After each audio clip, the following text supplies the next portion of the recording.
दोस्तों नमस्कार, मैं करण, आप सभी का मेरे चैनल पर स्वागत है। दोस्तों भारत के लिए और पूरी दुनिया के लिए एक बहुत ही बड़ी खबर आ रही है।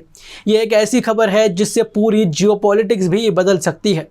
खबर ऐसी है कि चीन के हुनान रीजन में चीन के जियोलॉजिकल ब्यूरो को इस दुनिया की सबसे बड़ी सोने की खदान मिली है।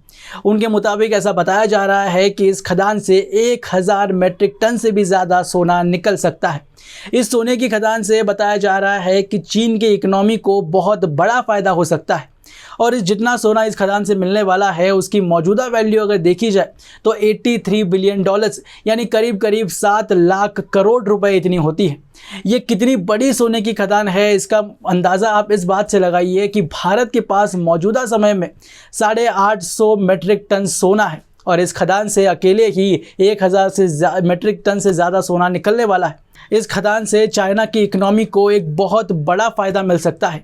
जो चाइना की इकनॉमी पिछले साल से स्ट्रगल कर रही है, कोविड के बाद से चाइना की इकनॉमी उभर नहीं पा रही है, 4.8% की इकनॉमिक ग्रोथ के पास स्ट्रगल की जा रही है, वो शायद 5% के पार चली जाए ऐसा बोला जा रहा है। दोस्तों इस खबर से भारत को बहुत बड़ा नुकसान हो सकता है। एक तो चाइना का प्रभाव इस सोने की खदान मिलने से पड़ोसी देशों में बहुत ज़्यादा बढ़ सकती है। भारत की जो सॉफ्ट पावर है उसके ऊपर बहुत बड़ा प्रभाव इस सोने की खदान से मिल सकता है। और इस सोने की खदान मिलने से जो चाइना जो छठे नंबर पर था आज के समय वर्ल्ड ऑर्डर में, वो डायरेक्टली जर्मनी को क्रॉस करते हुए अमेरिका के बाद दूसरे नंबर पर पहुंच जाता है। इस सोने की खदान को चीन ने 3D जियोलॉजिकल मॉडलिंग यानी इस टेक्नोलॉजी को खनिजों, ज़मीन के अंदर जो खनिजें होती है उसको ढूंढने के लिए किया जाता है। उसी से 40 विंस यानी सोने की 40 परतें लगभग ज़मीन के 2 किलोमीटर नीचे ढूंढी गई है। अगर इसे निकाला जाए इस सोने को तो चीन को इकनॉमी को बहुत बड़ा फ़ायदा हो सकता है। इसे आप इस तरीके से समझिए कि ऑलरेडी चीन गोल्ड का सबसे बड़ा प्रोड्यूसर है।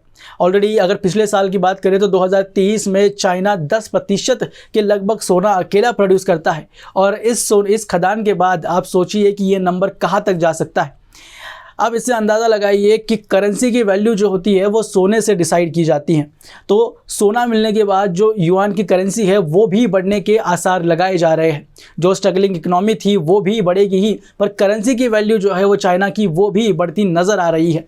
जो स्विफ्ट को ऑल्टरनेटिव जो CIPS जो एक अलग और करेंसी जो ट्रांसफ़र करने का जो वे है वो चाइना डेवलप कर रहा था, उसको भी अब उस प्रोजेक्ट को भी इस खदान से बूस्ट मिल सकता है ऐसा बताया जा रहा है। मौजूदा समय चाइना के पास 2264 मीट्रिक टन सोना अवेलेबल है, मतलब रिजर्व पड़ा है और इस खदान से इसमें और ज़्यादा बूस्ट होगा।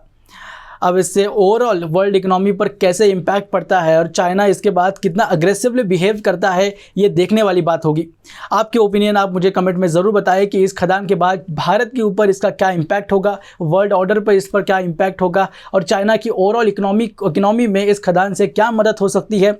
आपके ओपिनियन आप मेरे साथ कमेंट बॉक्स में ज़रूर शेयर कीजिए और ऐसे ही लेटेस्ट अपडेट्स पाने के लिए मेरे चैनल को सब्सक्राइब ज़रूर कीजिए।